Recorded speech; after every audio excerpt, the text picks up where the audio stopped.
I'll dovetail on that. I think a lot of it's generational, and information that you think is private, I share that information freely because I don't have the same restrictions as generations that are younger than I am are now sharing information that I would consider to keep private or more closely hold.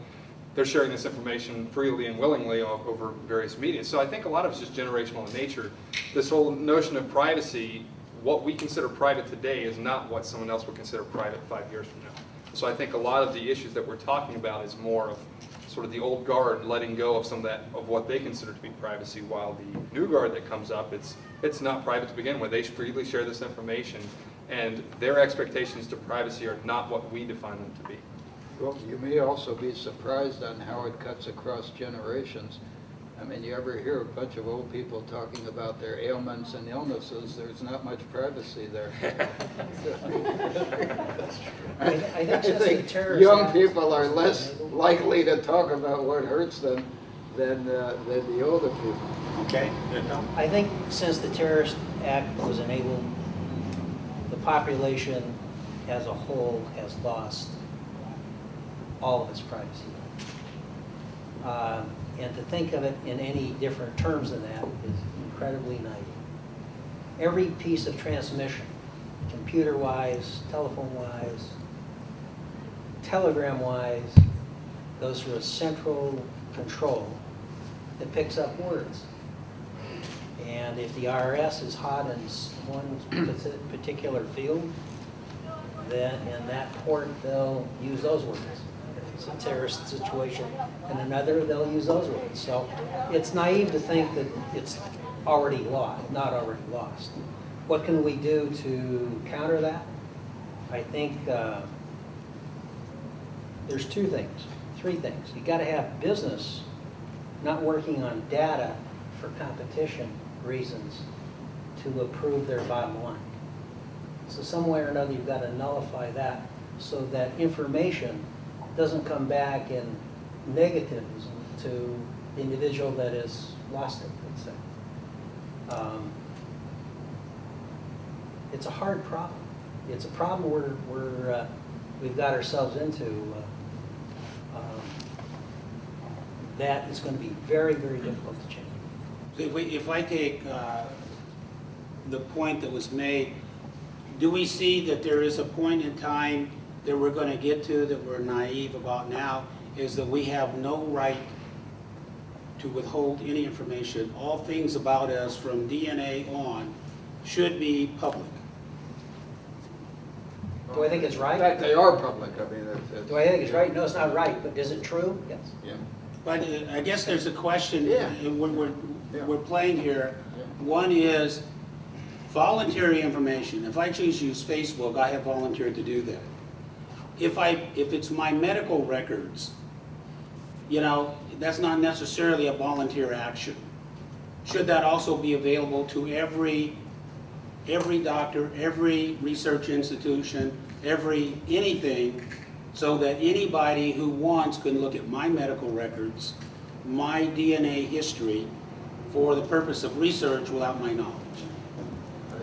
I think if this were the Supreme Court, we'd probably be asking, in what way does it harm you? You have to ask who is harmed.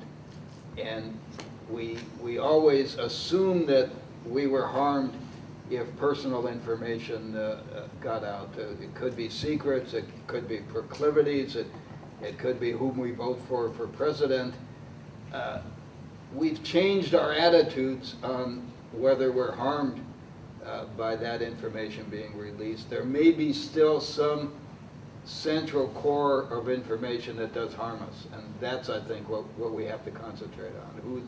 Who's harmed, who's hurt, who gains? Does society gain as a whole? Does the individual lose as an individual? And that's the debate that we should be having in the next few years.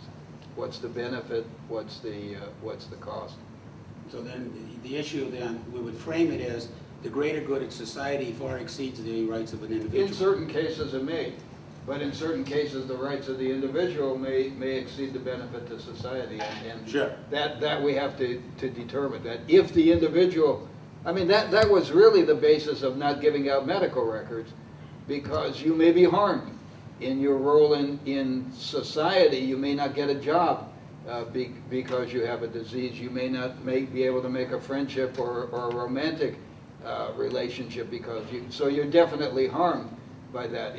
If that goes away, if for some reason either society changes or we legislate against it, as we have in many states, then maybe that information can be revealed.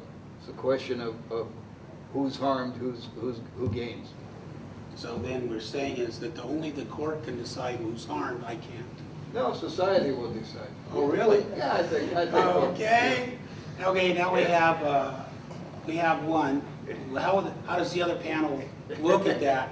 And what I'm driving towards is technology is going to allow us to do things that we couldn't do in the past. That's it now. And so now then we get into that moral dilemma Absolutely. of technology and the morality of society, and to what extent do we think we can keep, I think a couple of guys have said that the morality issue is going to be challenged by technology because technology is going to continue and we can't put a fence there. Look, Is that what we said?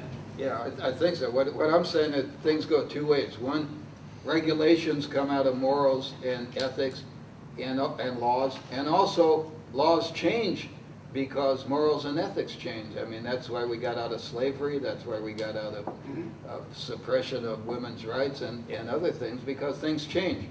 And so we're in a very interesting period of change right now, Right. where our concepts of privacy are changing, and our concepts of what's good for society and what's good for the individual are changing.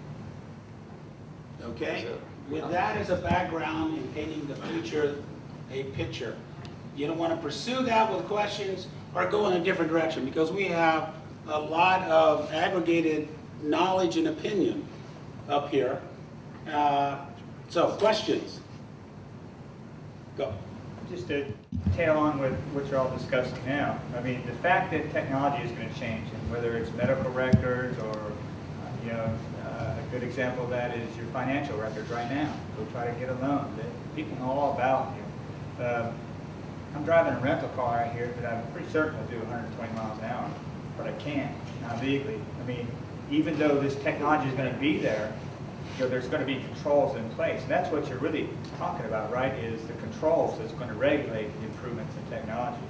And that is going to be at the whim of society. Yeah, well, look, we have the technology now for if you hit 120 miles an hour, a sensor in your car notifies the rental company calls the police, or it goes automatically. When you return the car, you have a ticket waiting for you that you hit 100. So that technology is there. You sound like an experienced person. When I got my Jaguar 240Z, I took it out on the road right here and see what it would do. But yeah, so we decide as a society whether we want such a system in place. So far we don't. Sometimes we decide you ride a motorcycle, you have to wear a helmet. Some states say, no, you don't. It's your right. But Okay. we debate those things. Somebody else. More of a statement than a question, but I think it speaks to this. Here recently, Google lost a whole bunch of money because they had the technology to look into your backyard, but people didn't want them to. And I think that technology overall is kind of that way. Sometimes technology will be there to do whatever it happens to be, and society, whoever that is, will say, but we don't want you doing it.